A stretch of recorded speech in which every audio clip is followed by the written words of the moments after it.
Hi friends, welcome to it's our time by Viji. இது நம்ம நேரம். கோபுர தரிசனம் கோடி புண்ணியம் என்பார்கள்.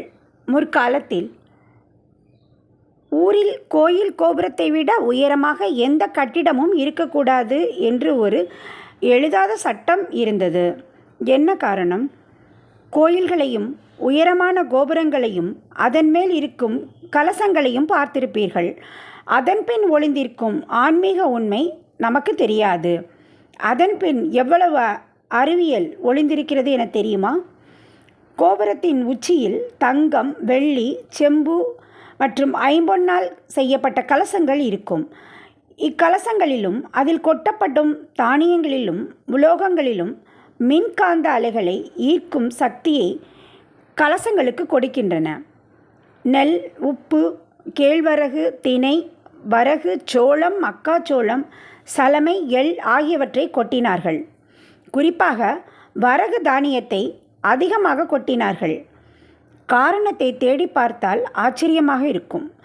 வரகுக்கு மின்னலை தாங்கும் சக்தி, ஆற்றல் அதிகமாக இருக்கும் என்று அறிவியல் கூறுகிறது.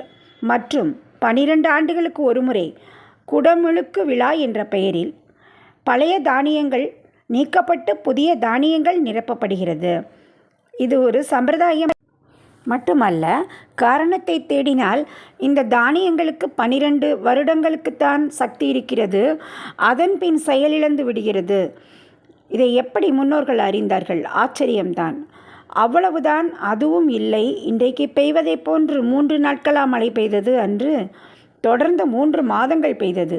ஒருவேளை தானியங்கள் அனைத்தும் நீரில் மூழ்கி அழிந்து போனால் மீண்டும் எதை வைத்து பயிர் செய்வது? இவ்வளவு உயரமான கோபுரத்தை நீர் சூழ வாய்ப்பில்லை. இதையே மீண்டும் எடுத்து விதைக்கலாமே.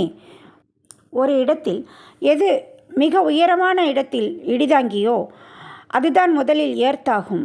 மேலும் அது எத்தனை பேரை காப்பாற்றும் என்பது அதன் உயரத்தை பொறுத்தது. அடிப்படையில் கலசங்கள் இடிதாங்கிகள். உதாரணமாக, கோபுரத்தின் உயரம் 50 மீட்டர் என்றால் 100 மீட்டர் வரைக்கும் பரப்பில் எத்தனை பேர் இருந்தாலும் அவர்கள் இடிதாங்கியால் காப்பாற்றப்படுவார்கள். அதாவது சுமார் 75,008 மீட்டர் பரப்பளவில் இருக்கும் மனிதர்கள் காப்பாற்றப்படுவார்கள். சில கோயில்களுக்கு 4 வாயில்கள் உள்ளன. அது நாலாபுரமும் காப்பாற்றும். இது ஒரு தோராயமான கணக்குதான்.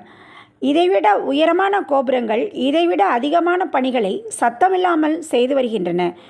கோயிலில்லா ஊரில் குடியிருக்க வேண்டாம் என்ற பழமொழி நமக்கு நினைவுக்கு வருகிறது. இது நம் கலாச்சார உண்மை. நமது ஆன்மீகத்தின் பின்னால் எத்தனை அறிவியலும் அற்புதமும் ஒளிந்திருக்கிறது என்பதை பார்த்தீர்களா? நமது ஆன்மீகத்தையும் கலாச்சாரத்தையும் பாதுகாப்போம். நன்றி, வணக்கம்.